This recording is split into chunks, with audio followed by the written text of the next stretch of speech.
and Economic Development Unit, TEDU for short, at the University of the West Indies. For some time, the TEDU has been using its national conversation platform as a forum to facilitate engagement between experts on the economy of Trinidad and Tobago. The objective of these conversations is to ensure that the public is informed of critical information on and analysis of the economy in a timely manner. On this evening's panel, we have, first, Professor Patrick Watson, Professor Emeritus of Economics at the University of the West Indies, Dr. Roger Hussein, Senior Economist at the University of the West Indies and the coordinator of the TEDU. Next, we have Ms. Daphne Bartlett, pharmaceuticals entrepreneur and head of the San Fernando Business Association, and Mr. Kevin Ramnarai, energy consultant and former Minister of Energy. Just a couple of meeting announcements before we begin. Please ensure that your microphones are muted when you are not speaking to prevent feedback. And I would also like you to note that this session is being recorded and live streamed on YouTube. This evening's conversation will proceed as follows. We will begin with a presentation by Professor Watson, followed by contributions from Dr. Hussein, Ms. Bartlett, Mr. Ramnarai, and followed by Mr. Ramnarai. Last but not least, we'll invite questions and comments from you, our audience, either verbally or using the Zoom chat box. Thank you. Next, we'd just like to invite Professor Watson to begin his presentation. Professor Watson. Thank you. Thank you very much, Christian. Shall I put on my video or you prefer not to save bandwidth and so on? Professor, it's your choice. All right, well, I'll put it on because I won't want to rob you of my handsome face. So I am going to be sharing a presentation. I hope you are seeing it. It's up. If you're not seeing it, I need to know. Christian, are you seeing it? Yes, we're seeing it. Okay, so I'm going to start. This is the topic that I was asked to deal with, and I have 25 minutes. So I'm going to go through pretty quickly, and hopefully we will get some sense out of it. Now, the economy of Trinidad and Tobago was facing severe challenges even before the advent of the COVID-19 pandemic. And of course, the pandemic has made things worse, and it continues to make things worse. This presentation is a snapshot of what I consider to be the most pressing challenges and some thoughts about dealing with them. I want to get straight into what I consider to be the most important point. The key to everything is our ability, this country's ability to earn sustainably foreign exchange. Now, this is a necessary and not a sufficient condition. Economists know that kind of expression, because having the means to do well does not guarantee that we will do well, as we have learned so often in the past. But we have to be able to earn foreign exchange from sources other than from oil and gas. Note that although there's a lot of talk about growth recently, and there's frequently talk about growth, it is very possible to have growth that depletes foreign exchange, and this simply means that the growth is not sustainable. I will justify this as I go ahead, although I'm quite sure most of the economists understand that. They understand very well that without foreign exchange, everything in a country like ours grinds to a halt. Now, I will start, however, with some discussion on the growth, and I will make a few comments on it. What you are seeing on the screen now is the percentage growth. This is in real GDP. I got confused a little bit recently with a discussion on the present. It seems as though the minister was talking about growth in nominal GDP, which we don't consider much. If I'm wrong, I apologize. But what I have in front of you here is the growth in real production.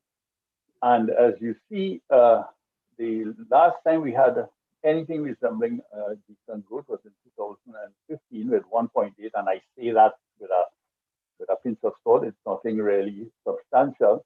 And the last time we had something called positive growth was in 2018. Watson, excuse me, your slides has not changed, eh?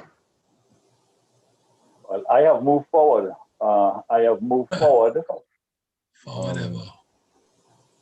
Perhaps, right, perhaps it's on a different screen, on your slideshow screen.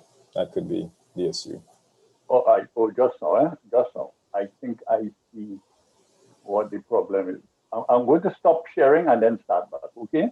Yes. I'm going to start back, okay? I think I know what went on there. Okay, I'm going back. Are you seeing the screen now? Yes, we're seeing it now. Okay, I'm going to go back to the screen that I thought you ought to have seen when Roger, that's all right, let me just quickly then, so you're going to give me that extra minute. I don't know what happened there. That foreign exchange is the important issue here. If we don't earn foreign exchange, everything will grind to a halt. But I will begin with the discussion on growth. You see that we are having some difficulty in the year 2020. We had a minus 7.8. That was the official figure, although it could very well have been worse than that. Let me say a few little things about growth so we get that out of the way. In 2020, the year of the pandemic, let's say the year of the onset of the pandemic, all major economies worldwide, except China, recorded negative growth. Now, some recovery is anticipated in this year, and the rates that have been posted are very, very optimistic in my view, but I'll go with it. For the major economies, you have fairly high growth rates is forecasted. Now, because of the slowdown in 2020, many small economies were badly affected. We saw that Trinidad and Tobago had a negative growth of minus 7.8, probably the worst we have ever recorded in recent history. But even Trinidad and Tobago is forecast to have growth of 2.1. I'm not going to make a big issue out of this. I have a suspicion that it is a bit exaggerated, but some of the points I will make will probably convince you that it is very likely not to be realized. I'm going to repeat the point, and I'm going to say it a few times again, that to the extent that there is growth, my own suspicion is that it will be growth based on foreign exchange depletion and consequently not sustainable, and I may even say not desirable. Now, and why am I saying some of these things? Why I have my doubts about it?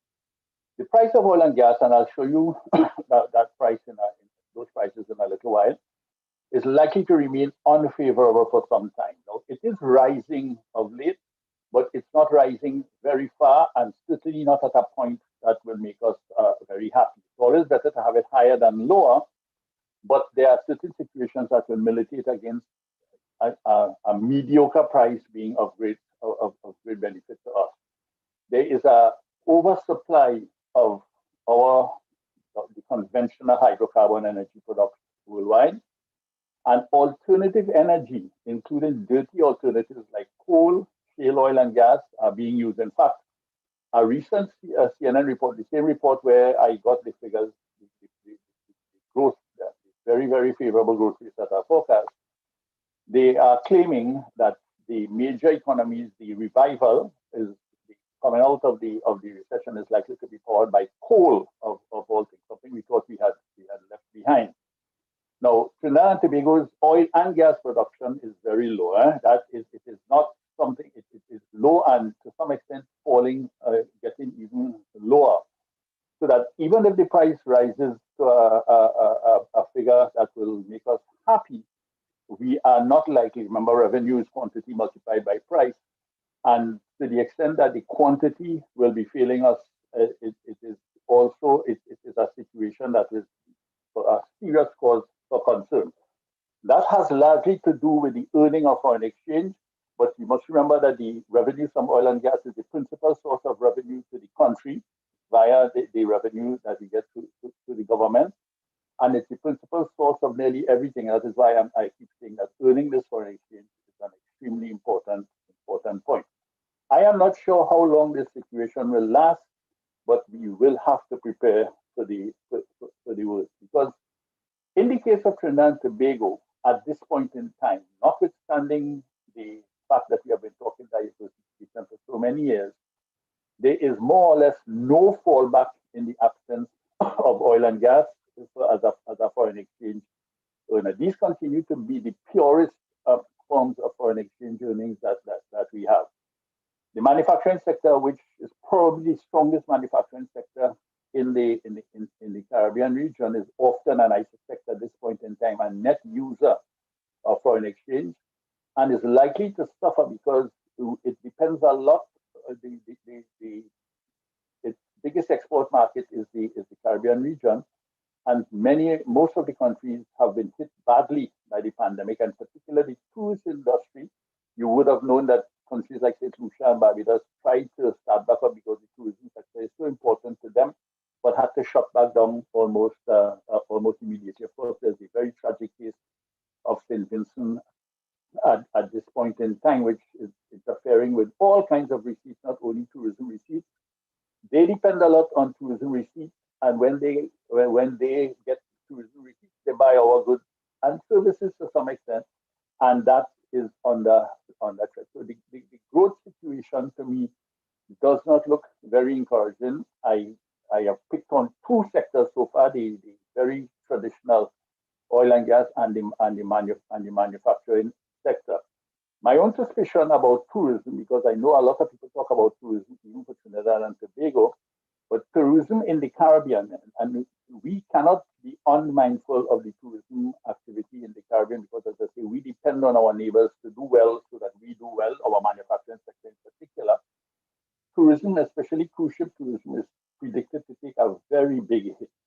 My own suspicion is that conventional tourism, the old sun, sea, and sand, is going to be a major casualty the world over, in particular cruise ship tourism.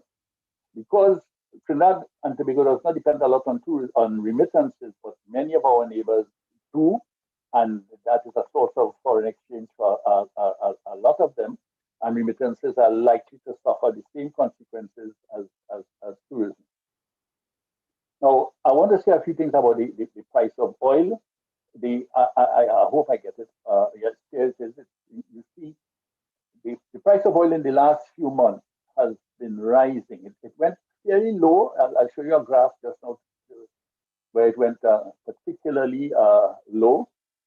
And here it is. The gas as well is. There was I don't understand why February 2021 was relatively high. But the kind of average thing is around 250, 260 per MMBTU, which is what we are having. Let me know if I turn off the correct thing here. Yes.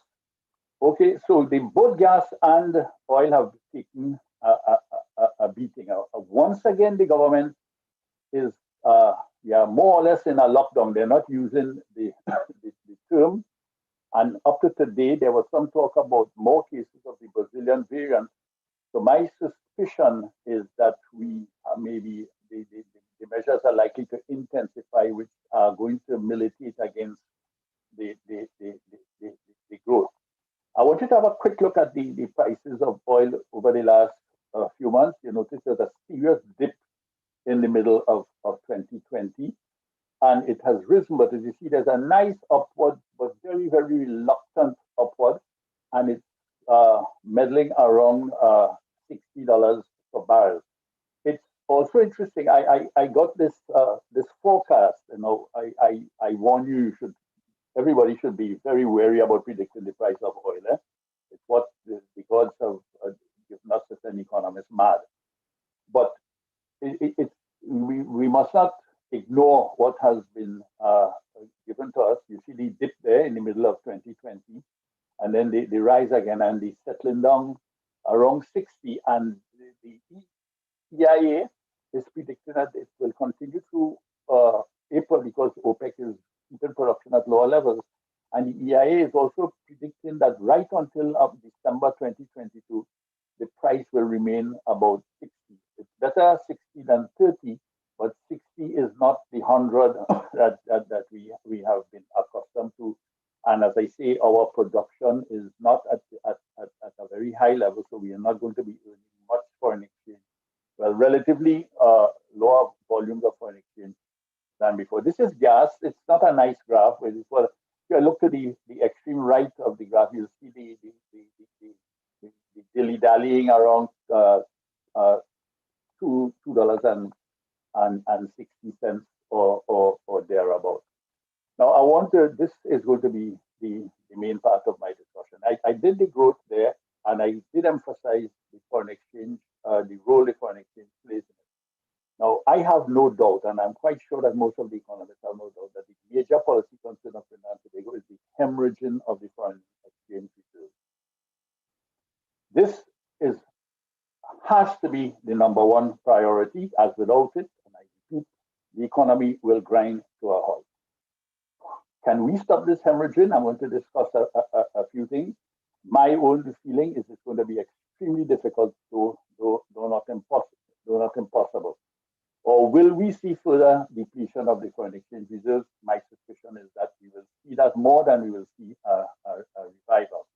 As I indicated there, growth is a figure that we should be very careful about, and even employment levels. Anything that does not give us foreign exchange is not going to be sustainable, including any new products that we should come into. So the question that we have to answer, and very, very fast, I have tried to paint a picture, not of doom and gloom in the energy sector, but one in which we certainly, if before we should not have depended on it, the time has come. We should have been diversifying a long time ago. We missed the best time, but the second best time is now. But can we earn foreign exchange from activity not related to the energy sector? And that is the true question that we must answer. If I look, this is just a little picture of the foreign exchange situation. You'll notice in 2014, we had 11 billion. This is not including the HSF. And there is a gradual decline, so that by 2020, we're reading about 7 billion. Now, that latest figure of 7 billion is a bit erroneous, because it includes 2 billion that was borrowed. So the net amount then is about 5. So if had we not done that borrowing, that figure there would have been about 5. So we have been depleting, and the HSB has held roughly, because of good management by the central bank. Not much has been going into it, but because of good management, it has been earning interest and has held steadily, notwithstanding some withdrawals, has held steady to about US 6 billion over the entire period, more or less at about 6 billion over that time period. So what we have, and this is important to understand, we have a stock. We are not unfortunate at all. We have a stock of about 13 billion, which is 11 billion if we net out the funds, and it's about 7 billion if we, or 7 or /5 if we remove the heritage and stabilization fund, which I doubt will happen because the government has already taken steps to go into it with greater ease. I made a quick calculation, but it could be wrong, that at the current rate of depletion, we are going to have serious difficulty in about 5 years' time. But even prior to the complete elimination of the foreign exchange stock, reminiscent of what happened in 1986, we are going to be hurting very, very badly. We're going to be forced to take decisions about the rate of exchange and so on, which I'm going to address in a short while. So we don't have much time to stem the foreign exchange outflow and find other sources of foreign exchange, hopefully other than from the energy sector. Now, I know that there are possibilities within the energy sector, but I am not holding my breath on that. If it happens, I'll be extremely happy. But my own feeling is that even if we do get solar, it is time that we put an end to this addiction we have to the foreign exchange earning from the energy sector. I want to speak a little word about devaluation, because I know I've heard, and I know that there are members of the audience here who believe that devaluation is something. Now, I interpret that in its popular meaning, the depreciation of the TP dollar vis-a-vis the US dollar. It's not like long ago in the 1980s when the Minister of Finance used to come and declare devaluation of the fixed rate. The central bank intervenes, and these days, given the context, the central bank probably does not intervene without the blessing and perhaps under the instruction of the Ministry of Finance, not to say Minister of Finance. There are some who believe that the depreciation may assist in stemming the foreign exchange hemorrhaging, because it will That's a classic argument that we get, that it will increase the export competitiveness of goods and services and result in foreign exchange gains. Now, I myself find that very difficult to support, and for all kinds of reasons, because the standard position of the first thing we must understand is we don't have a currency that anybody wants. And anything we want to do, we need to earn foreign exchange. And nearly everything we do, including in the manufacturing sector, building the manufacturing sector, we require inputs that are foreign.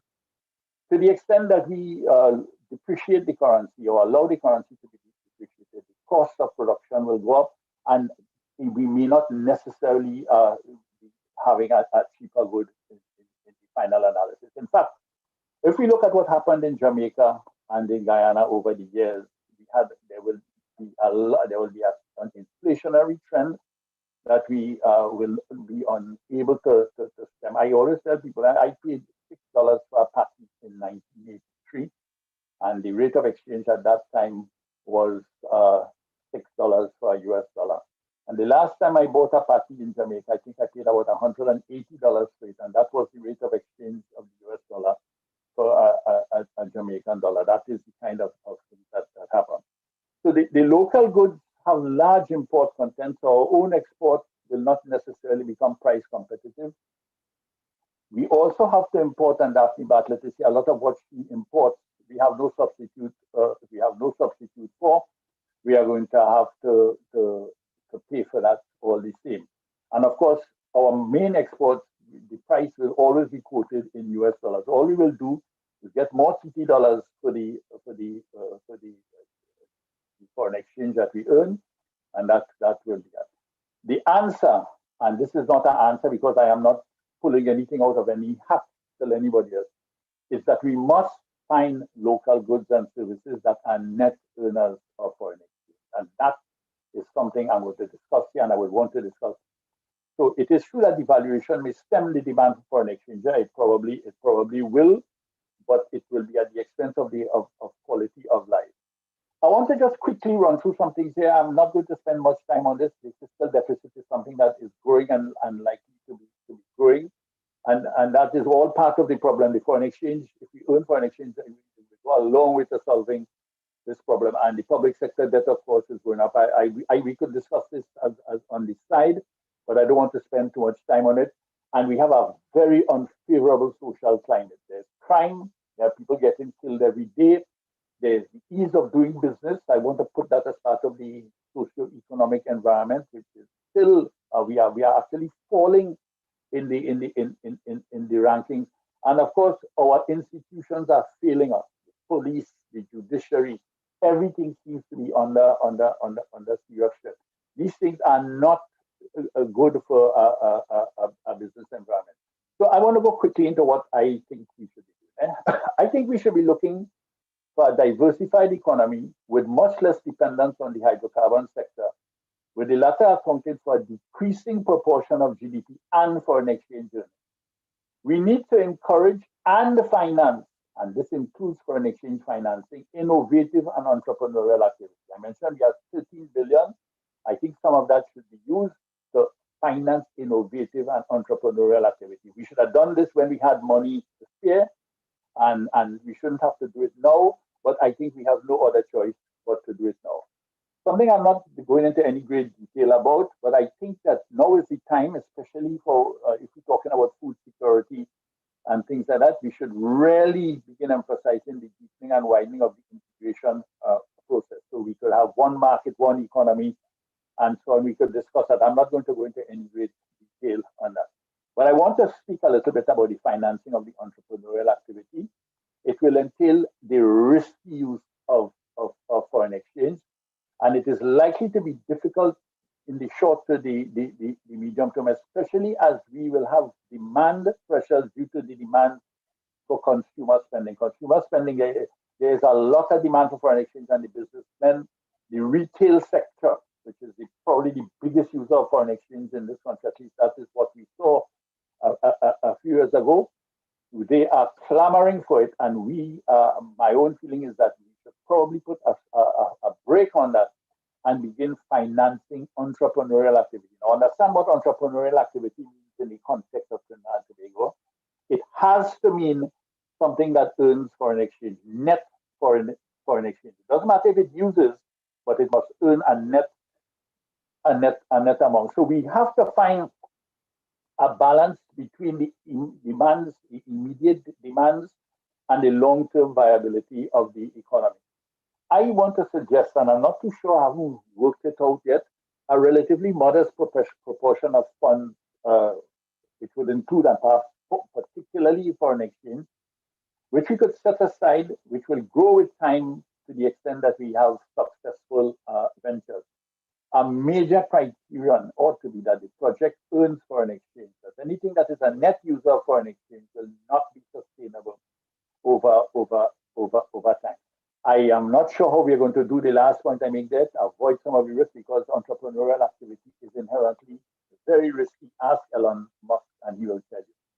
So what are the opportunities? I've already mentioned the manufacturing sector. There is the tourism sector and the agriculture sector. I'll very quickly run through this because my time is running out on me. And there are, of course, new sectors, new activities, perhaps maybe the better term, open up through innovative and entrepreneurial activities. I know a lot of people like to talk about the agricultural sector. I don't have the same confidence, but we can do certain things with it. I think agro-processing, which will really make this thing part of the manufacturing sector, is a much better bet than growing food. And that could mean that we could use some of the stuff that we get abroad. And again, that may be facilitated if there is integration of the economies. In Vincent, it's better days. I mean, I'm telling you that when I go to the market, the demand there is the ground provision there is been sensational, and it has actually dried up in recent days.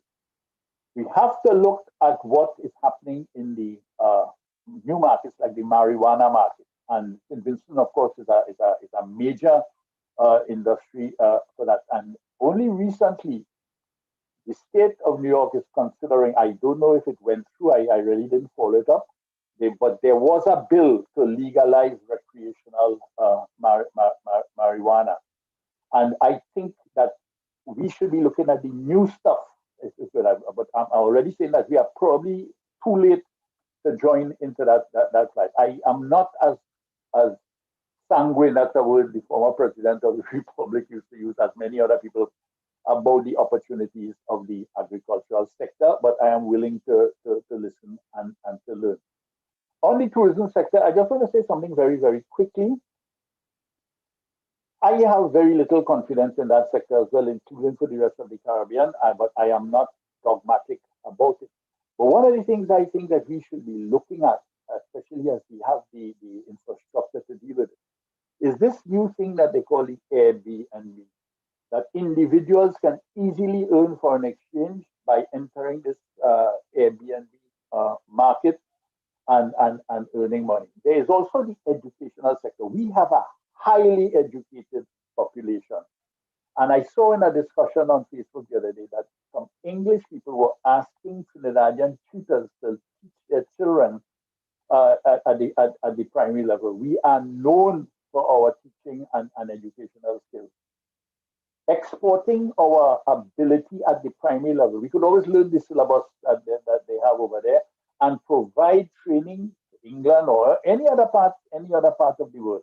I am thinking aloud here, and believe me, the last two that I'm mentioning here, that I am thinking about it, and I intend myself to follow up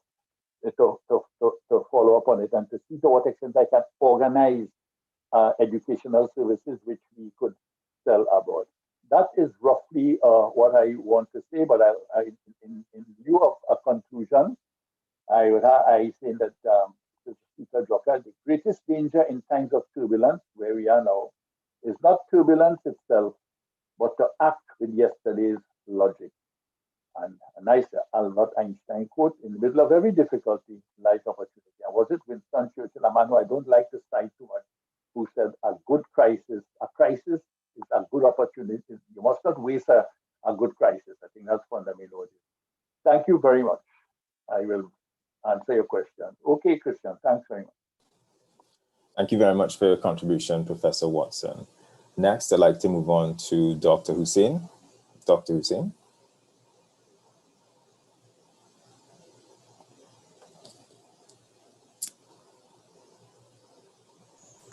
Christian, Dr. while Roger's getting himself in order, are we getting these slides by chance? Would you send it out to us? Is it possible to share those things with us? These presentations? That is something that we can work on. Just ensure that you pass your email to Rebecca, and we can work on getting that to you. We would be willing to share these slides. Christian, are you seeing my slides? No, not yet. Professor Watson, once you stop, okay. Okay, yes, Dr. Hussein, I'm seeing your slides now. Okay, Just so one thing, would you be able to just put it in presentation view? Okay. So we can see it large enough to make it easier to see.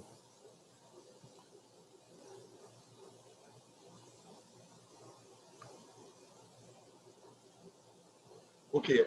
Right. So thanks very much for that presentation by Professor Watson. Very deep. He covered quite a bit of some of the things that I wanted to say, so I would just comment on the remaining things that was not said before. Now, one of the things that I want to emphasize is the trends in the growth of the Trinidad and Tobago economy, the world economy, and Caribbean. So if I use 1980 as a base point, the growth of the Trinidad and Tobago economy since 1980 was 130.3%. If we go up to the forecasted IMF numbers that recently came out, I think on April 6th, the growth of the world economy would be 365.4%, and the growth of the Caribbean as a whole would be 151.5%. So what we are seeing is a troubling scenario in which the Trinidad and Tobago economy is becoming relatively pauperized as compared to the world as a whole and as compared to other Caribbean countries. And just as worrying to me is the fact that between 2007 and 2021, assuming that the IMF forecasted numbers is correct, the Trinidad and Tobago economy actually contracted, although we produced some 4.3 billion barrels of oil and gas equivalent. So basically,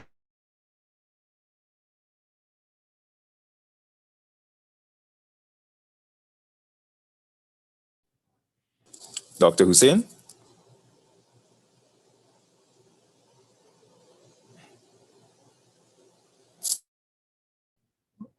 We've lost Roger. Yes, it looks like we have lost. Okay, so he's still there. Christian, let me We're just see not if hearing I him. can reconnect. Yeah, let me see if I can sort it out. Okay, we're just not hearing him.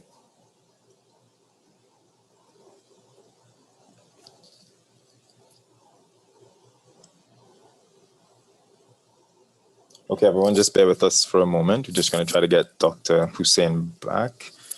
If, however, we're unable to do so, we will move on to Ms. Bartlett.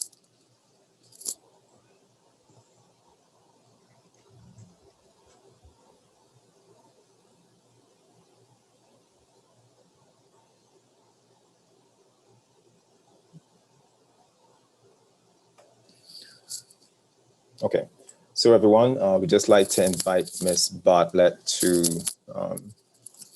give her contribution. And when Dr. Hussein returns, we will have him continue his presentation. Ms. Bartlett?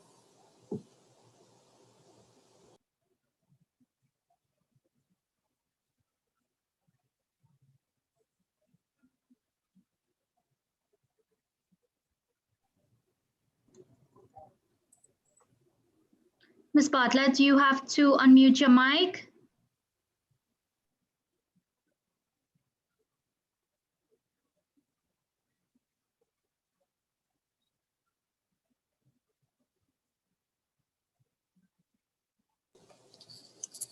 Okay, seems like Ms. Bartlett may also be away from her computer, or maybe having some difficulties. Next, we'd like to go to Mr. Ramnarine. Mr. Ramnarine? Well, I'm here.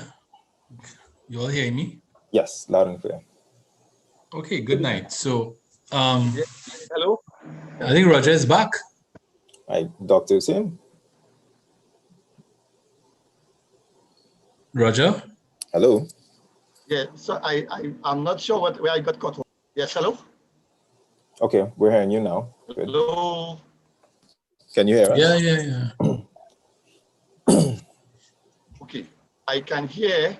So let Can you me hear go me? back and yes, I can hear you. Okay, good. So are you hearing me now, Christian? Yes, I am loud and clear. I'm leaving it on this view so that I can tell immediately if there's any fluctuation in my internet. Okay, Now, no problem. in terms of where we rank in comparison to the other countries in the world, I am not really happy with these numbers. So you see, in 2016, we were the 9th worst performing economy in the world. In 2017, the 12th. In 2018, the 18th. In 2015, the 15th. In 23, 24, 25, 26, we are back to being in the top 35 worst performing economy in the world. And that says something about the structure of economic activity in Trinidad and Tobago. And Professor Watson mentioned that.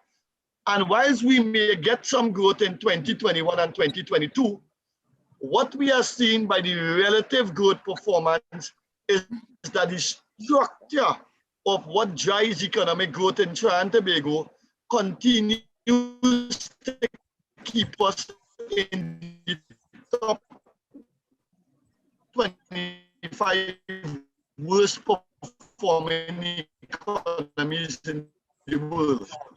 And that's something I think policy look at was very structured very badly in relation to other countries. And whilst growth will return, according to the IMF forecast for 21, 22, 23, 24 to 26, and we welcome that growth, the growth for some of the years, especially 23 to 26, keeps us in a position amongst the performing economy. Are you hearing me? Dan, are you hearing? Yes, we're hearing you, but you are breaking up.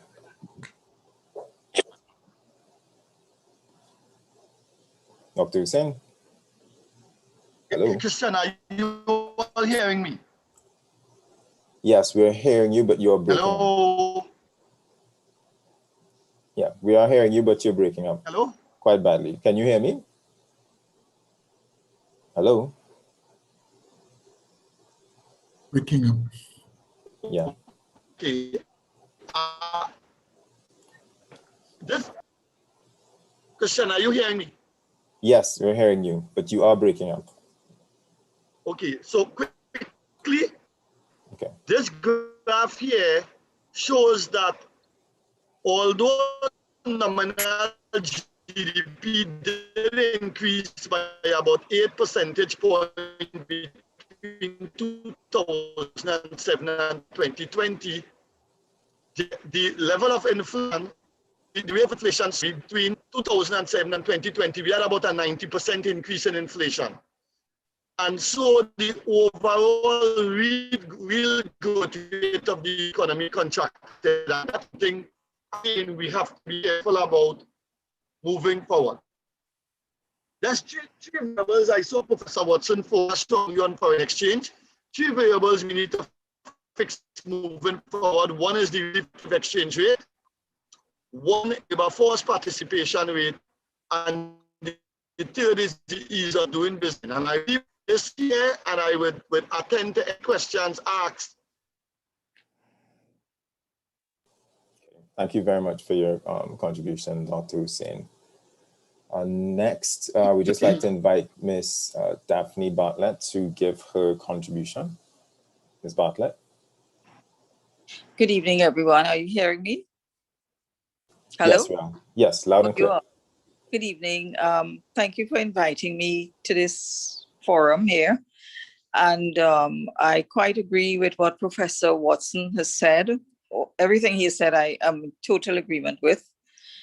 But what we are very interested in at the moment is what do we do with the economy, because it's on the verge of collapse. what I'm thinking of is how do we restart, because this chance of an increase of positive cases, we say lockdown. I don't think they are reading the data properly, because we have, let's just say we have 100 positive cases. We have to ask the question, how ill are they? Are they home quarantine? And we have two very good examples. Our prime minister and a past president, they tested positive, but they are at home. So we have to look at that and not be very fearful.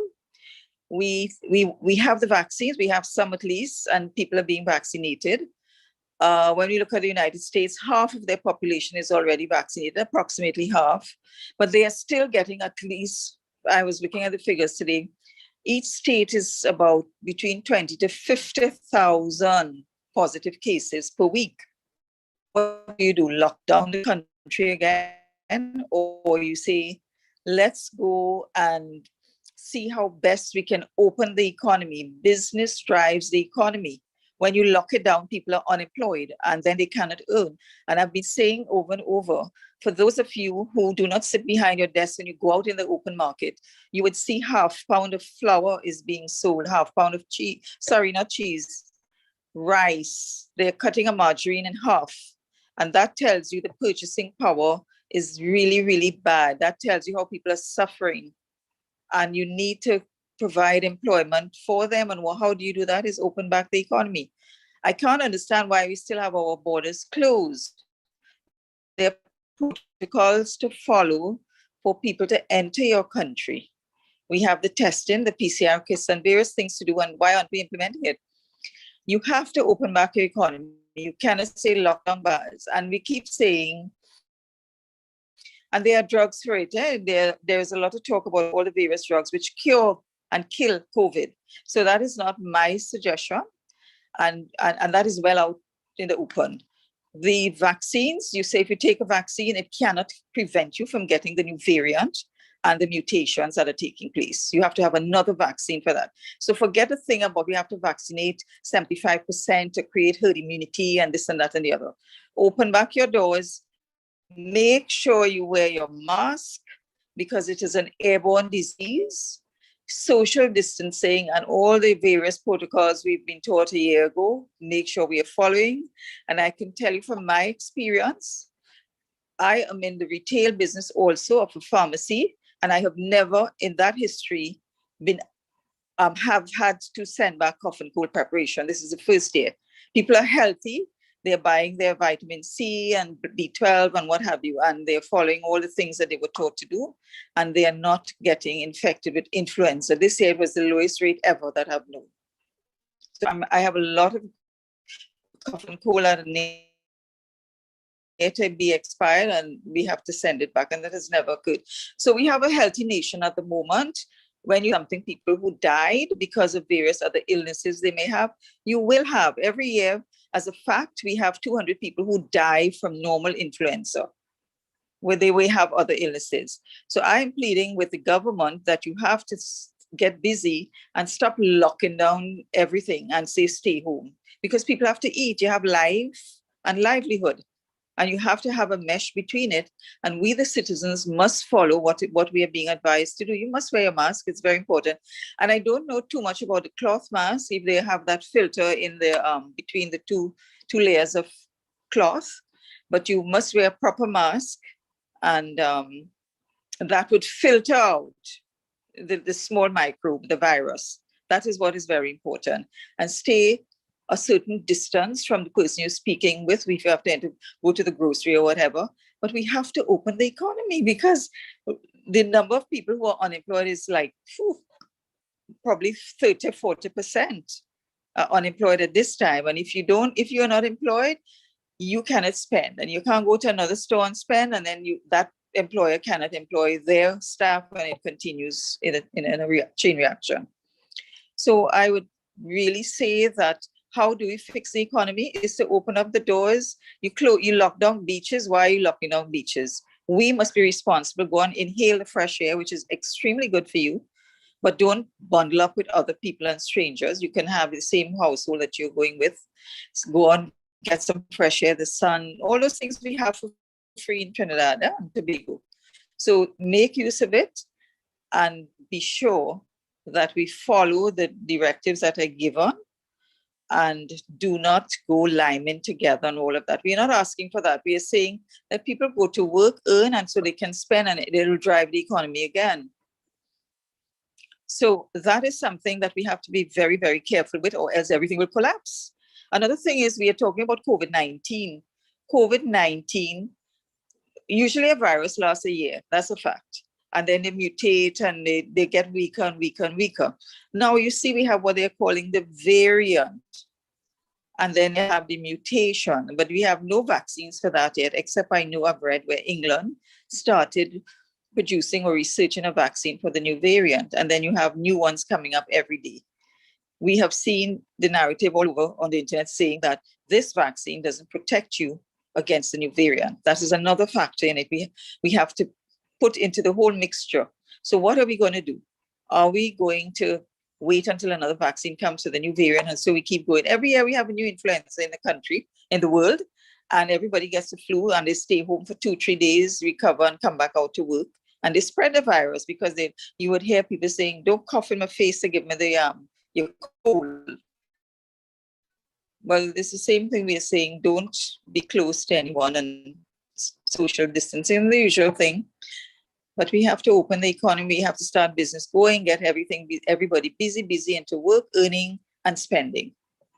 And the things that Professor Watson spoke about, I endorse completely, that you have to start up all the diversification he spoke about. We've been saying that over and over. And the manufacturing sector, yes, they utilize foreign exchange, but remember, if you are manufacturing the right product, you are net foreign exchange earners. And that is what we are looking for. The sacred word of foreign exchange is very important to us. And we can encourage people to manufacture things that we can export. Plus, we can feed ourselves, which would prevent us from spending US dollars to import things. There are lots of things that we can do here and change our taste for certain things and save foreign exchange. And I would strongly advise the government who holds that purse with foreign exchange to watch how you're spending our foreign dollars and do not just give the wrong people money to bring in things that we don't really need in the country. This buy and sell thing, while it is good for us to a point, we have to look at what we are buying and what we are selling and what we, the consumers, are using. And think about our country. Every time you go in the supermarket and buy an imported pepper sauce, know that you're spending our foreign exchange and you're not supporting locally manufactured stuff. Read the labels and support locally produced goods. And change your appetite from apples and grapes to the fruit that is in season. We spend a lot of money importing those foreign fruits. And they're all preserved, so you're not really getting the real thing. I cannot say that the government should look at the data. I don't know, they need someone to help them with the analysis. And it's not that I don't have confidence in the medical team that is advising them. But I asked the question, when you tell me that you had 100 positive cases today, you're not giving me data on it. You're not telling me a lot of things about it. And it frightens the nation. It frightens us, and a lot of people are staying away from even coming out to buy their necessities, not frivolous things, but their necessities. They're not coming out to buy. And that fear is very bad for us. And we've spoken a lot before about being at home all this time and the mental health and what it can do to your relationships and so on and so on. So, it's not just one thing we can pick out and say that it is the COVID-19 and we have to do X, Y, and Z. You have to put everything and see how you're going to weigh everything. Because if 3 weeks ago, the Prime Minister could have said, oh, Tobago is good and come and get the sun and whatever, and you went, and you did what you should not have done, is just everybody bunching up in the boat and going to do the nylon pool and what have you. That should not have been done. You enjoy the sun, the beach, but in your little groups.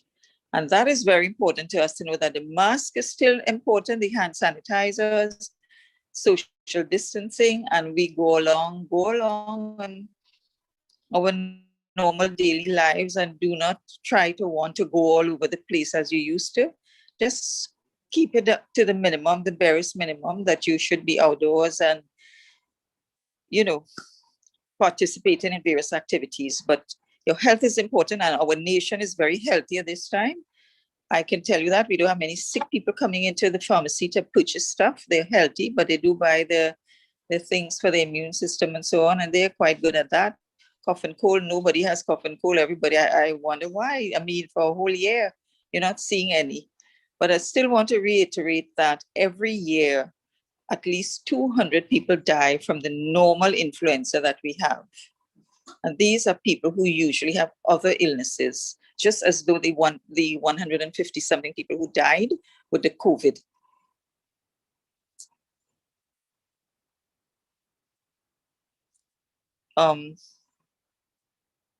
Is there anything else you'd like me to talk on, though?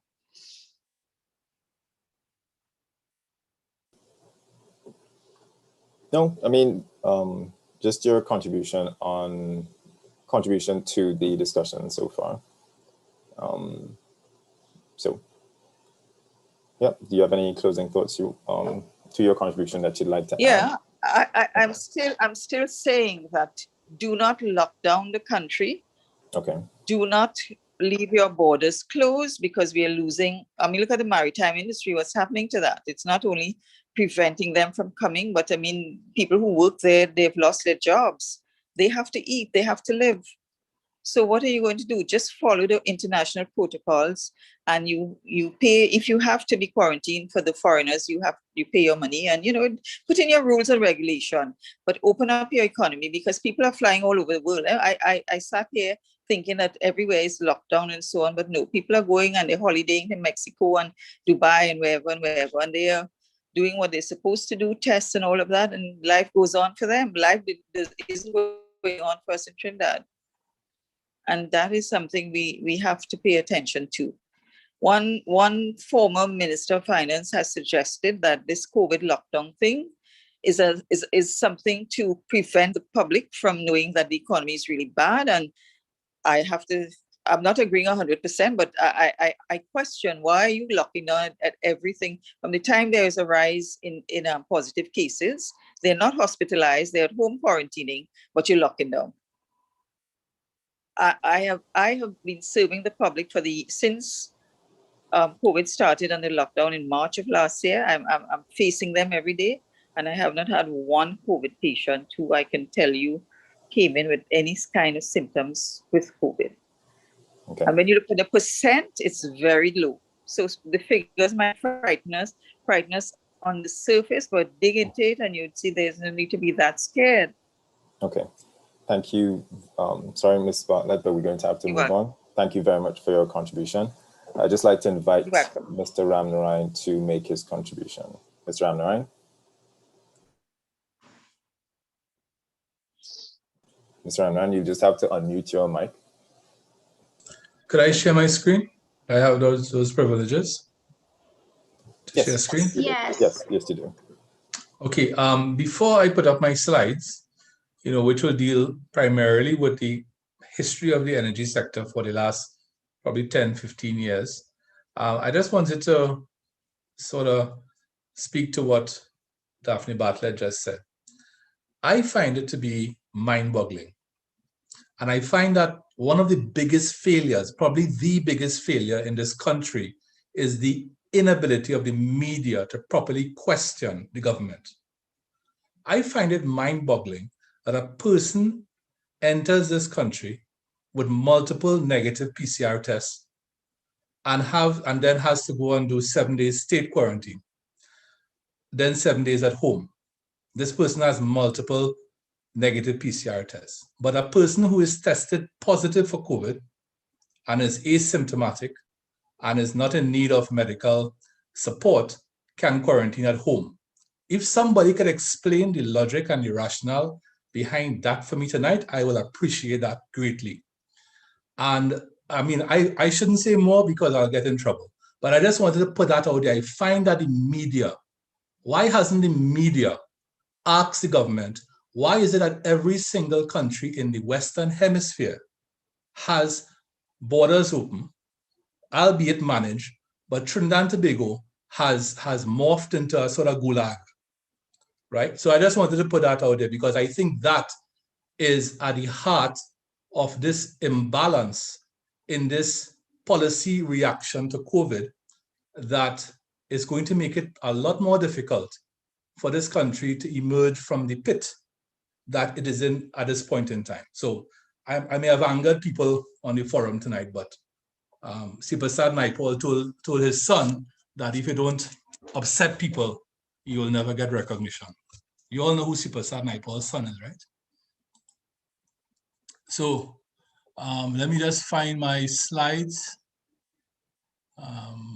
Right.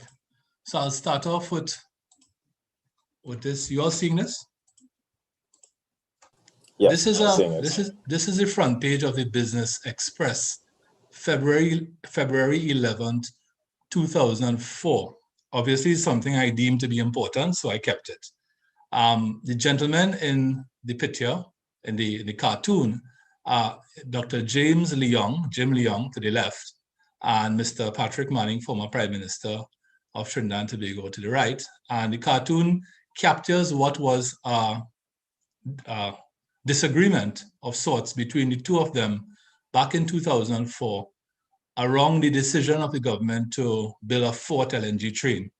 There was a lot of heated discussion in the country about government's decision to take that leap and build a fourth LNG train. So I'll just put this up here for historical reference, because we now have the benefit of 15 years of hindsight.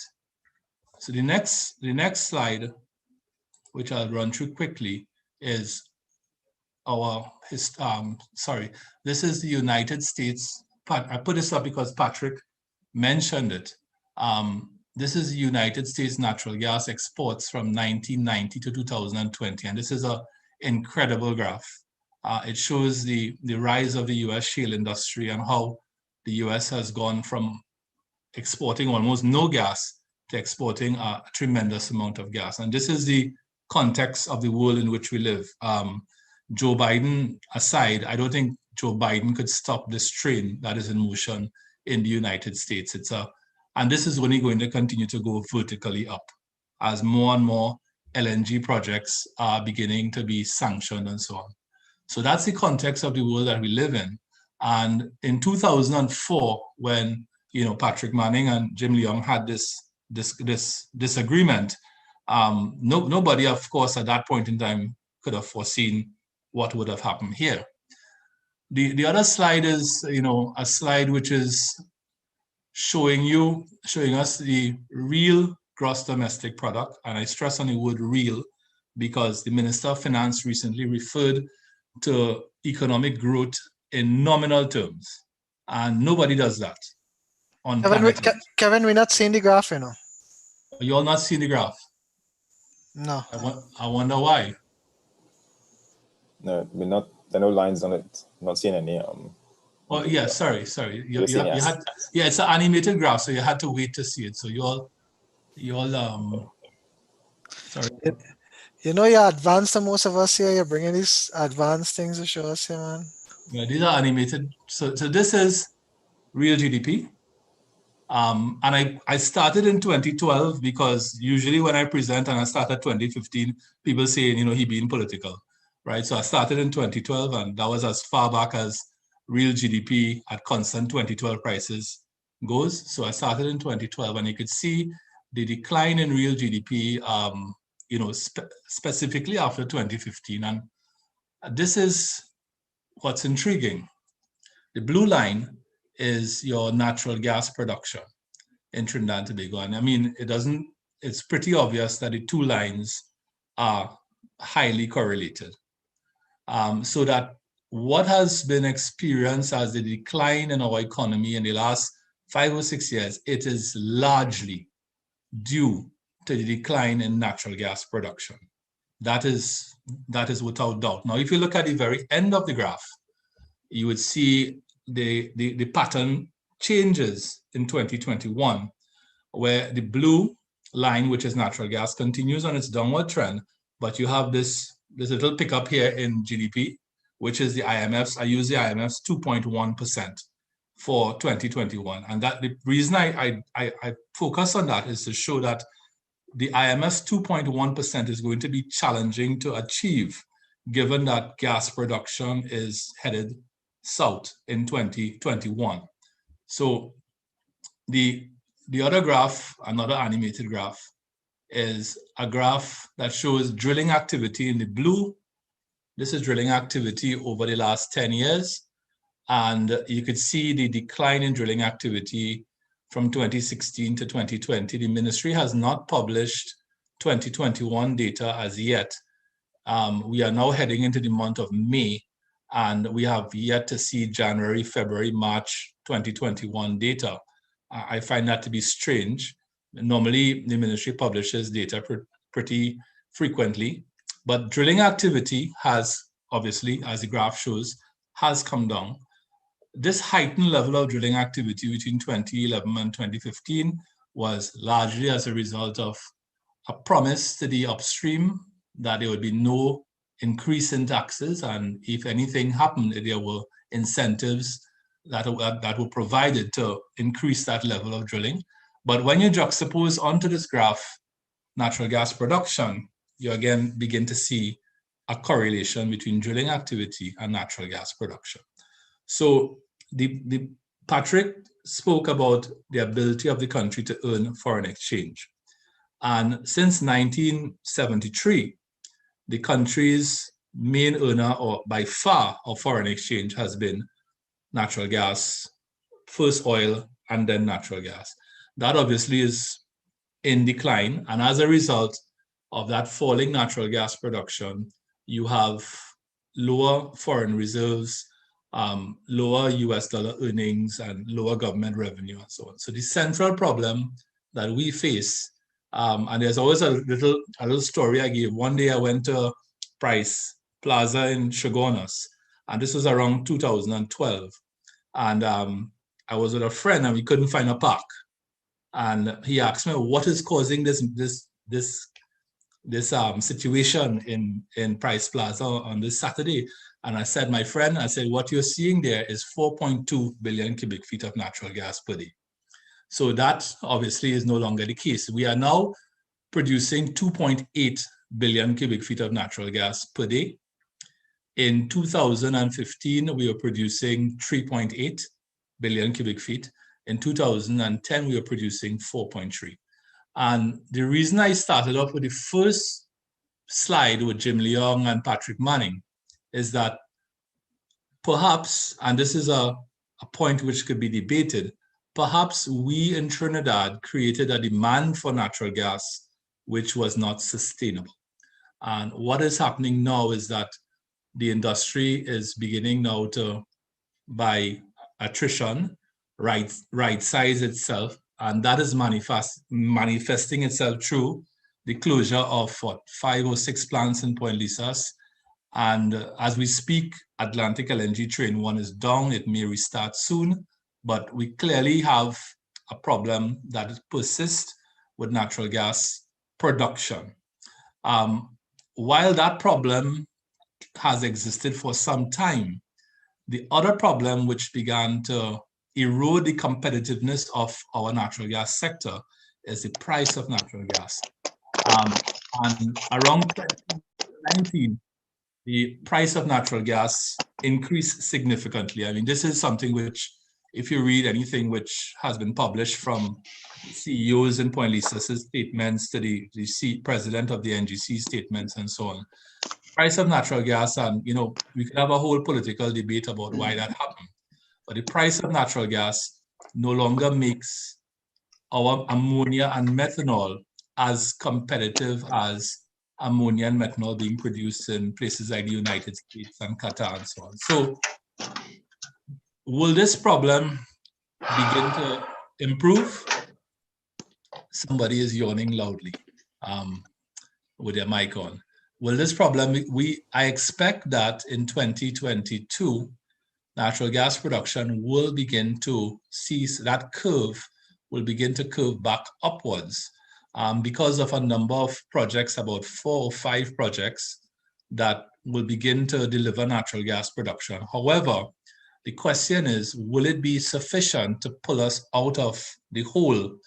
And my opinion is that it will help, but it will not take us back to where we were in 2015. So that problem with gas supply will improve somewhat in 2022.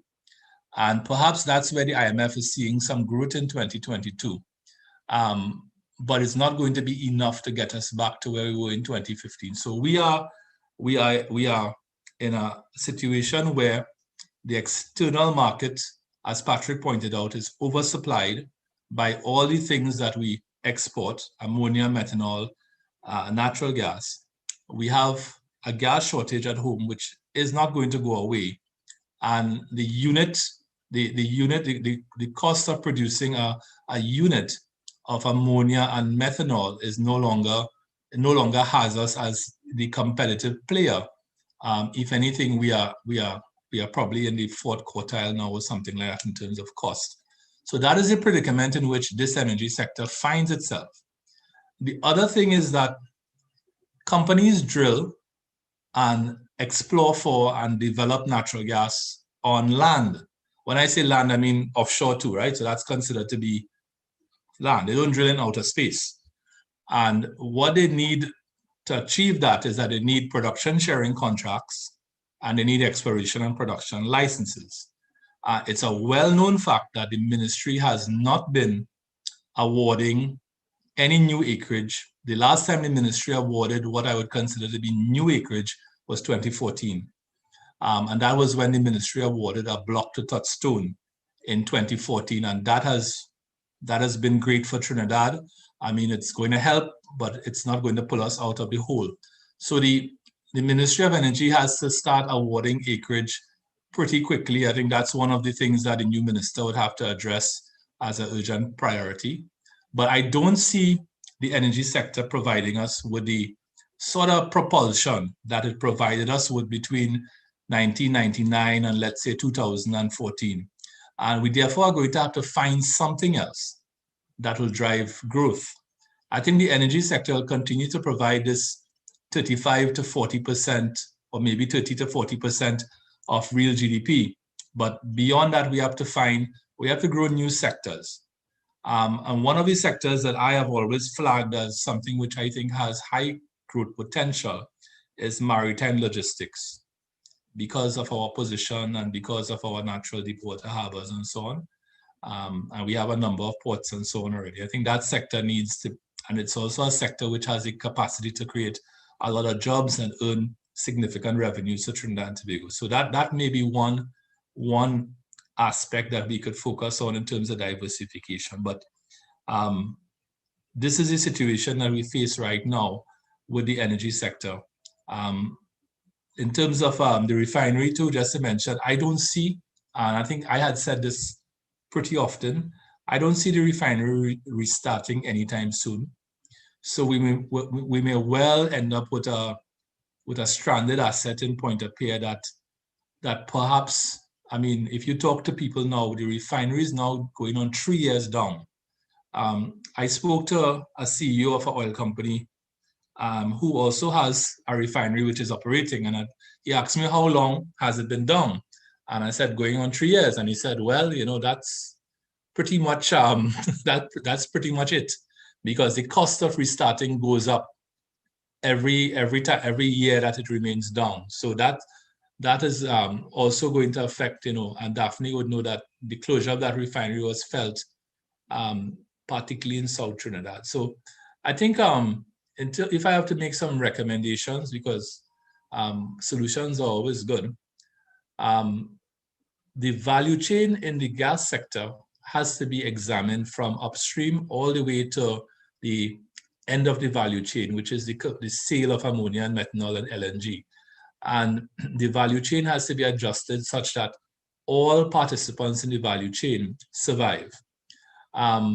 The NGC is going to have to take a smaller margin in the middle of the value chain, and the government is going to have, the government is going to have to accept that they have to take less taxes and royalties if they want the entire industry to survive. It will be a short term, it might be a short to medium term hit, on revenue, but in the long run, we'll get production back up, and we'll continue to have 20 plants running in Point Lisas as opposed to 14 plants and 4 LNG trains as opposed to 3 LNG trains. So that's one solution, the realignment of the value chain. The second thing is, for the wider economy, of course, ease of doing business is if you speak to people in the private sector, it's torturous.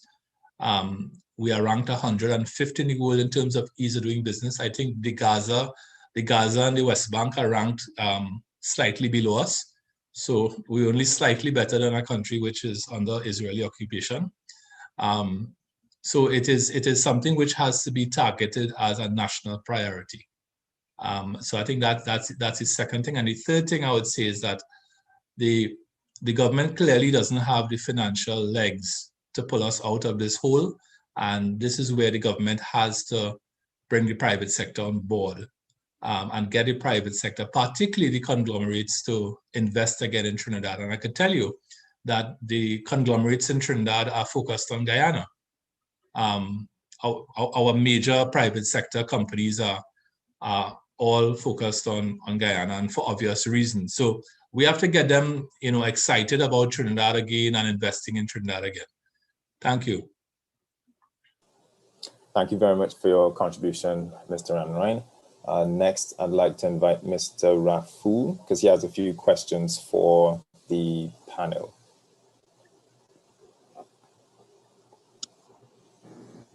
Hi, good evening. I had a quick question to Mr. Ramnarine. So we have a limited amount of natural gas we're producing. And I believe according to, I think it was maybe Business Guardian this week, former Minister Franklin. Sorry, you are muted. I'm going to stop sharing. Okay. Okay. Yes. I'm not sure what you heard just now, but basically my question is, we have a limited production of natural gas at this point in time. According to former Minister Franklin Khan, I believe he said that we would continue to have this gas shortage until 2025, because again, we're not getting the production up. New investments are not coming on stream fast enough. We're not sure, due to US sanctions, we won't be able to get the Dragon deal off the ground. We won't be able to get the Loran field up. So my question was, what is more valuable to Trinidad and Tobago at this point in time? Is Point Lisas or Atlantic LNG more valuable to the economy in terms of taxes and employment? If you have limited natural gas, where do you pump that gas and where do you get the most amount of benefit to the national economy? So that's my first question to Mr. Ramnarine. I'll give you, this is not my opinion, so I'll give you the opinion of Putin and partners in the Gas Master Plan 2015. Their assessment was that the biggest bang for the buck for the country is ammonia, followed by methanol, then followed by LNG. So that's the Putin and Partners Gas Master Plan report. Also, Dr. Farrell has done a piece of work that looked at the multiplier effect that is created by Point Lisas. So given that Point Lisas has the NGC as part of the value chain, there is that value which is captured by the NGC, which is not, the NGC is not in the value chain for LNG. They're not the middleman there.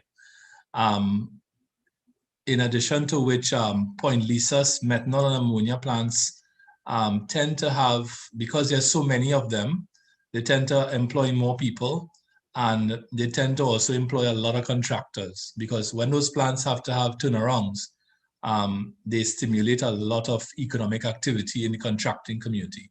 In fact, contractors look forward to turnarounds.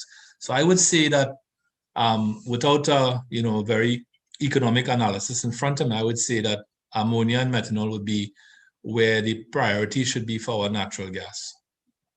But the problem, Adam, is that you have to, the Atlantic LNG trains are majority owned by BP and Shell, who are the largest gas producers in the country. So the question of alignment of interest is really what sort of jumps out at you there, right? So the short answer is ammonia and methanol.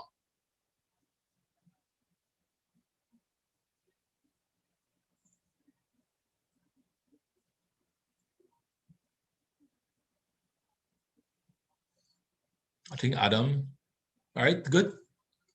Christian, you want to move on?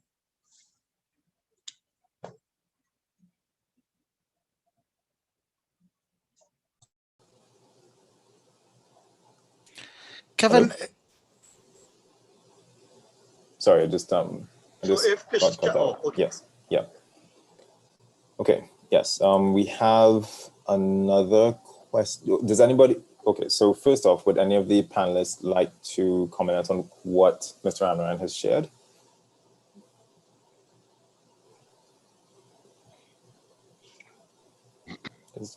If not, we have Christina Prasad from the audience who has a question as well. Christina?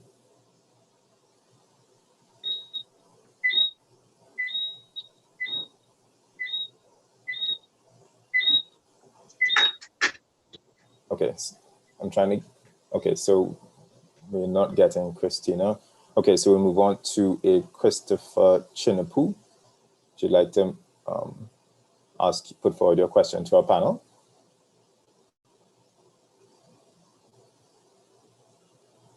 Good afternoon, everyone. I think that was a very interesting presentation, Mr. Ramnarine. One of the things I was looking at are we really getting prepared for the energy transition and the shift, considering the whole climate change and some of the trends that are happening in the EU landscape and the United States, even up to today with the climate summit and the results coming out of the climate summit in terms of new climate commitments shifting away. And are we also considering that the energy sector, in terms of oil and gas, is now starting to be starved of funds coming from investors in the global market, and the need to navigate to consider the energy transition and position Trinidad and Tobago for that energy transition that is taking place globally. Yeah, thanks, Christopher. BP and Shell are the two largest investors in Trinidad and the two largest gas producers. Those companies have both made it very obvious and public that they are changing course and changing course in a significant way. And they're moving towards renewable energy. So I expect that the amount of capital expenditure allocated for oil and gas in both companies is going to fall, which means that their investments in Trinidad will have to compete even more within the BP and Shell universe for that capital expenditure dollar to come to Trinidad. So that's the first way it affects us. Secondly, the good news is that BP and Shell are about to build a solar farm, 2 solar farms in Trinidad, one in Brechin Castle and the other one in Orange Grove. And those 2 solar farms will bring on about 110 megawatts of power into our grid. The cost of solar has come down significantly in the last 5 or 6 years, to the point where electricity from solar in Trinidad is now on par with electricity from natural gas. So that is a small but very important step in the right direction. The other thing which is happening in the country, which I fully support, is the move towards hydrogen. Because somebody made a point to me, which I thought was a profound point, and they were saying that Point Lisas doesn't have a natural gas shortage. Point Lisas has a hydrogen shortage, because the Haber process, which is the chemistry cornerstone of ammonia manufacture, takes hydrogen and reacts it with nitrogen to make ammonia. But to get that hydrogen, you have to reform a methane molecule. And the carbon from the methane molecule is sent into the atmosphere as carbon monoxide and eventually carbon dioxide. So if we could find a way to produce hydrogen in Point Lisas, we could get away from using a lot of methane, natural gas, to make ammonia, and you end up with what is called green ammonia. And I see the world moving very rapidly in this direction of hydrogen. So I think it's something that we have to support. The project in Point Lisas is still in I think it's being conceptualized right now, but it's a direction that we should head in, renewables and hydrogen. Yeah, definitely. And again, even with hydrogen, that will mean also the need to really invest in the solar, because the more solar actually could get you the type of hydrogen that you would need. So exactly. Where do we foresee also, like as we talk about just transition, the community's role in this transition process? And I'll end there. Thanks. Well, there is in Barbados and so on, people have what they call net metering, and grid tie-in, which allows a home to become a power generation plant. So you incentivize people to install solar on their rooftops and so on, and sell the excess electricity to the grid. For that to happen in Trinidad, we have to amend the TNTEC Act, and we have to amend the RIC Act. United Nations Environmental Program had done the work with the Ministry of Energy in 2015, and they had put forward a report on how we should do this. I don't know what has happened with that piece of work. I've not been in government for 6 years, so I don't know where that work is now. But that will allow the average homeowner to become a mini power plant. And we tested this at the Islamic Home for Children in Gasparillo about 7 or 8 years ago, where we installed the grid tie-in technology in that orphanage, and it worked.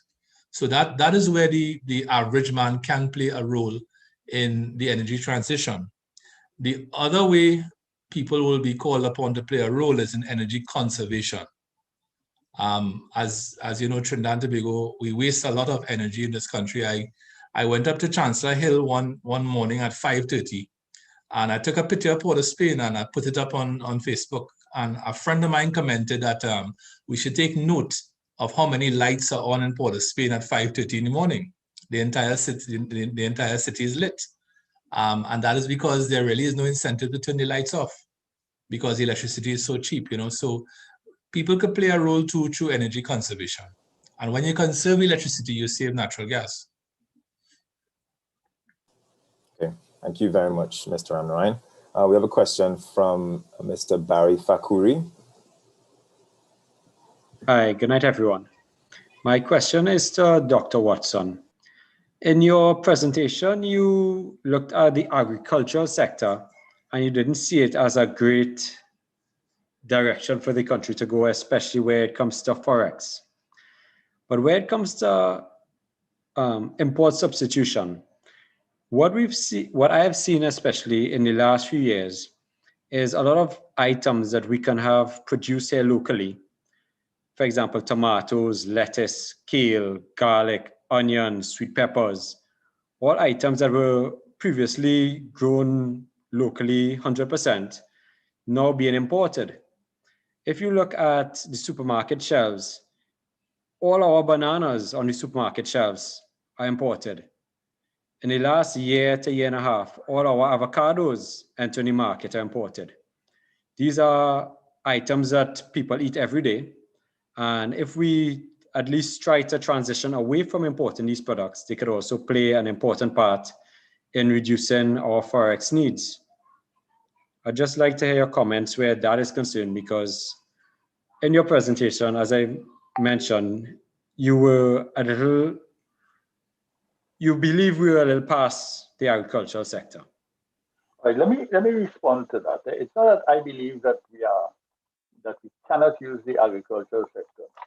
I do believe that the other countries of the Caribbean, Guyana, St. Vincent, Grenada, they have what is, we call in economics, a comparative advantage in the production.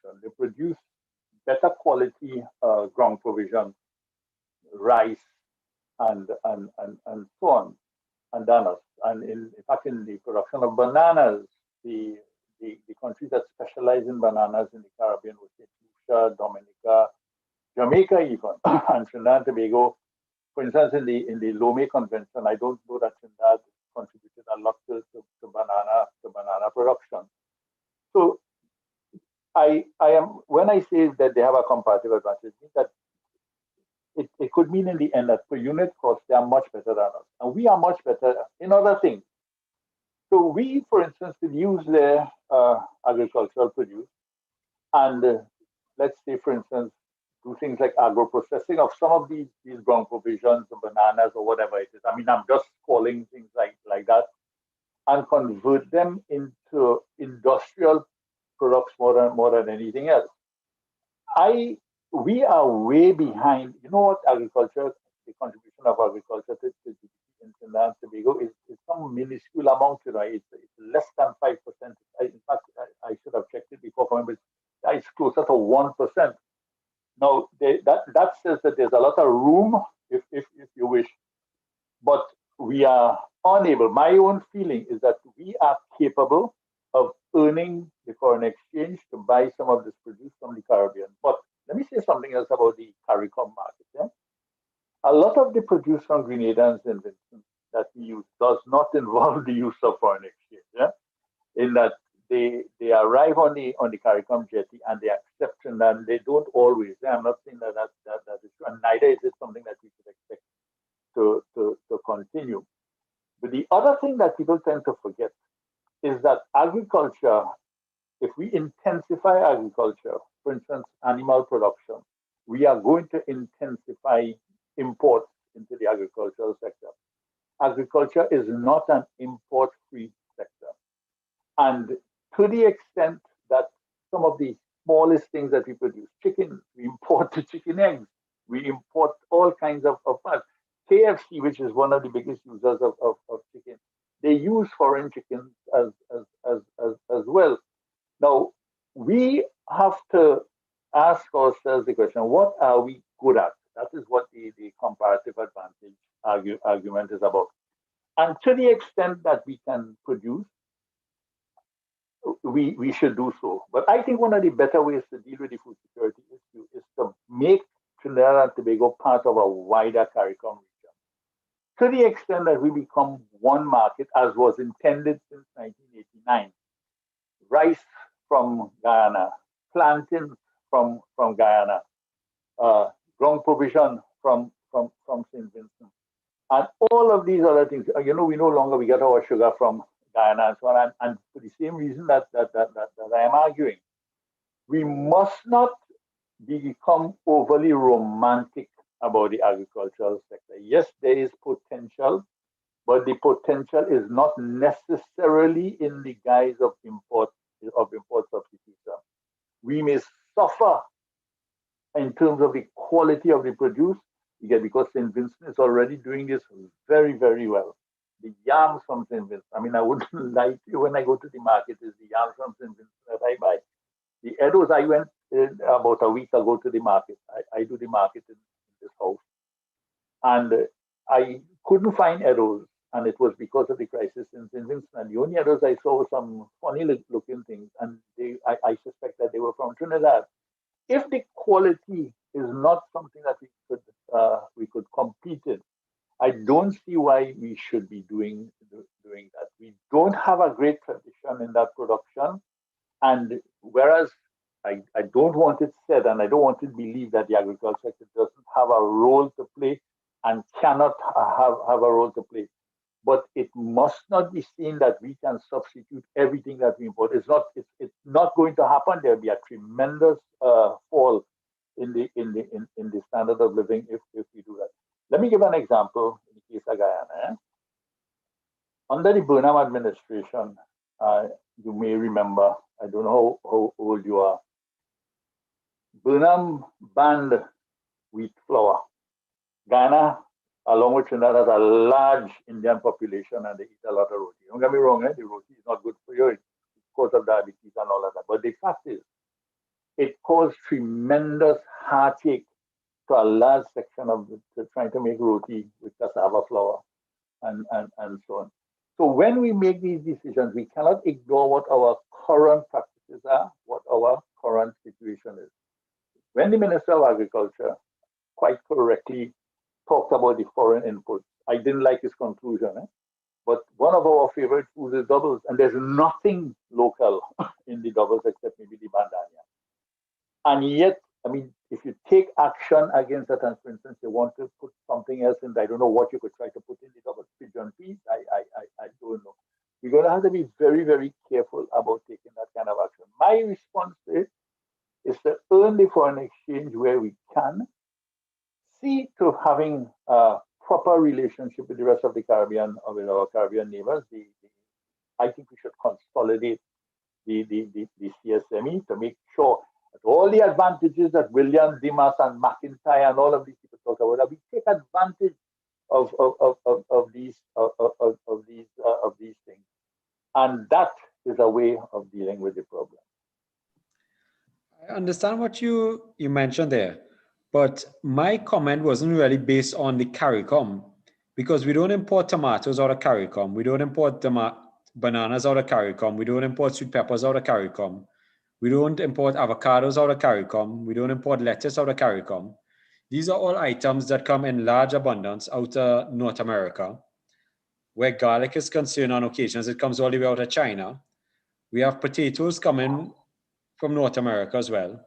And these are all items that you could say it's not our strong point, but with proper training and infrastructure, we can become self-sufficient where these items are concerned. And have what we do to I'm not too sure about the tomatoes. As far as I concern, the tomatoes that I buy are locally produced. I don't know if that is untrue. I am not sure. Professional, I dealt with food supplies for the offshore industry.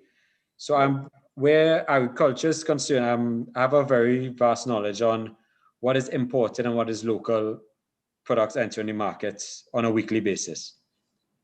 All right, no, I don't want to. I want to agree with you, because if you are right, in fact, I think it strengthens my point. To the extent that we are importing these things and they are of a certain quality, it is probably because we are unable to produce it locally. And if we are going to go in that direction, I mean, I have never heard about onions and garlic being produced locally. I'm not challenging you on that. I'm not saying that it cannot be. I know garlic is something that comes from way out in China and places like that. And the Irish potato, that is a foreign, that has always been, from my knowledge, a foreign product. The zaboka and so on, I know that we produce, when zaboka is in season, the zaboka that we get is a lot of it comes from right from here, and I have no doubt that some come from abroad as well. But I know some of the avocado from abroad, and they can't compete with the Caribbean type avocados that I know. So I want to stress that we must think very carefully, and it should not be on the basis of romance. It should be on the basis of hard evidence, economics and otherwise. Are we able to produce this? And what are we surrendering, including in the use of foreign exchange in the agricultural sector? What are we surrendering? Because the agricultural sector is not foreign exchange free, although something may appear to grow here. In fact, I remember once we made a joke about when we had the locally assembled motor cars, and so we assembling everything, including chickens, and that is the reality. The only thing some of these chickens get from Trinidad is the oxygen that they breathe, and the input into these things, to the extent that we want to make the agricultural sector valid and a proper source of import substitution, we have to look at everything, and not just the final product that we are making. What will it cost in terms of foreign exchange if what you're saying is probably tomatoes, to do tomatoes properly? The insecticide is going to have to come from abroad. All of these kinds of things, and we will probably have to use more because the the terrain may not be ideally suited for it. Let's think very carefully about it. And if we go into it in a serious way, we must not simply look at the food bill and think we could get rid of all of that. That is not true. Where we gain in one way, we may very well lose because of the input into the productive process in the agricultural sector. That's fundamentally the point that I wanted. Thank you very much for your contribution, Professor Watson. Okay, everybody, and while we've had a very rich and engaging discussion, I'm going to begin inviting our panelists to make their closing remarks.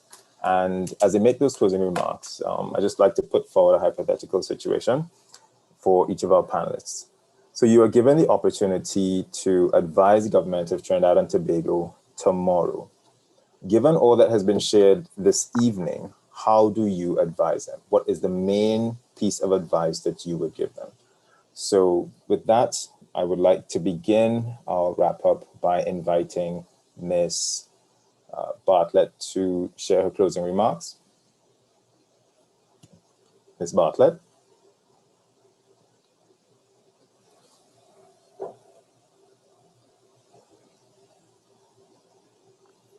Okay, so we're not hearing from Ms. Bartlett. Sorry? I think she needs to unmute her mic. Mic is muted. Okay. Okay. So the first thing I would like to recommend is that we open up our borders to our people. Let them return home because many are suffering outside. Are you hearing now? Yes. Hello? Hello? Yes. You hearing? Yes, we are hearing you. Yeah, so we have to open up the borders, number one, not only for residents to return home, but there are many other people who will want to. You'd have tourists. The tourism industry is suffering. We follow the international protocols and we open up our borders, and we have to be very careful with that also, because you would have to prevent some people from coming from some of the countries like presently India and Brazil and probably England, you know. So you would have little rules and regulation, but generally we can open up fully. Our maritime industry is suffering tremendously, tourism tremendously. Our people abroad want to come home and they can't.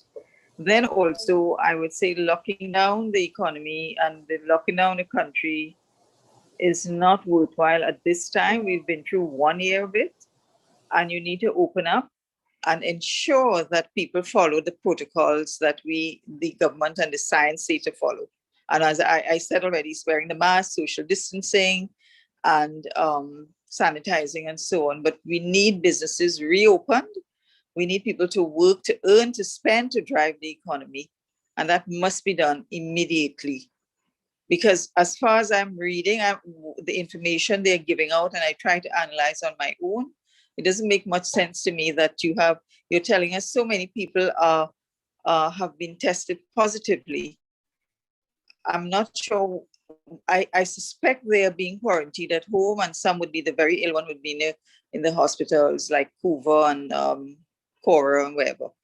But that's what I would advise immediately. That is needed immediately, because many of the small businesses have closed and others are about to be closed, and you don't want that. Okay, thank you very much for your contribution this evening, Ms. Bartlett. Next, I'd like to invite Mr. Ramnarine to give his closing remarks and address the question on advising the government. Mr. Ramnarine? Sorry, I just repeat that. Yes, so I'd like you to give your closing remarks, and the question I put forward is a scenario where you're given the opportunity to advise the government of Trinidad and Tobago tomorrow. Given all that has been shared here this evening, how do you advise them? What's the main advice? The first thing is that the government needs to clearly define the problem. We've had on more than one occasion where there have been attempts to gloss over the problem, and we've heard about the economy, the energy sector is booming, and I can see clearly now, and all those statements and so on. So there has to be a squaring with the population, and I think the population is sufficiently reasonable and educated to understand and to accept the position that we are in. And secondly, we have to address the issue of the fiscal regime in the energy sector, the competitiveness of Point Lisas. We have to address this ease of doing business. You cannot be speaking about growing the non-energy sector and you have to wait 2 years to get a certificate of environmental clearance to build a facility. You have problems with town and country planning, getting approvals. You have problems with your ports and so on. So ease of doing business is very important. And lastly, I think the government has to have a very sincere and face-to-face discussion with the private sector and ask the private sector, what do they need in order to get them investing in Trinidad and Tobago again? And you may find that the private sector's needs are not insurmountable, are not unreasonable. And many of them will come back to ease of doing business issues. So I think that the problems that the country faces are not insurmountable. I always go back to Colombia in 2002. The situation that Colombia faced in 2002 was many times worse than where we are in Trinidad and Tobago in 2021. But Colombia was able to fix its situation. And today Colombia is doing pretty well. COVID, of course, affected them like all other countries. But they've made great progress in Colombia. So I think if they could do it, we could do it too.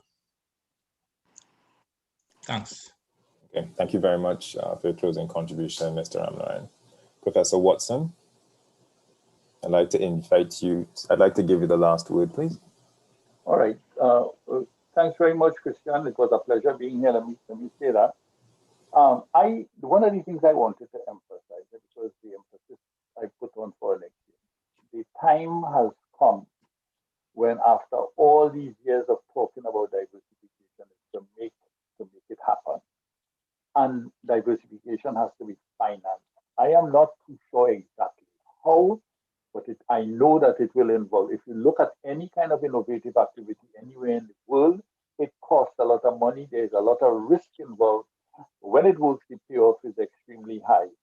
It's not rocket science. It's some of these simplest things. I always say, if we had invented Velcro, if we had invented the sticky posted papers, these are all possible foreign exchange earners, and we could do something, and we could do something with it.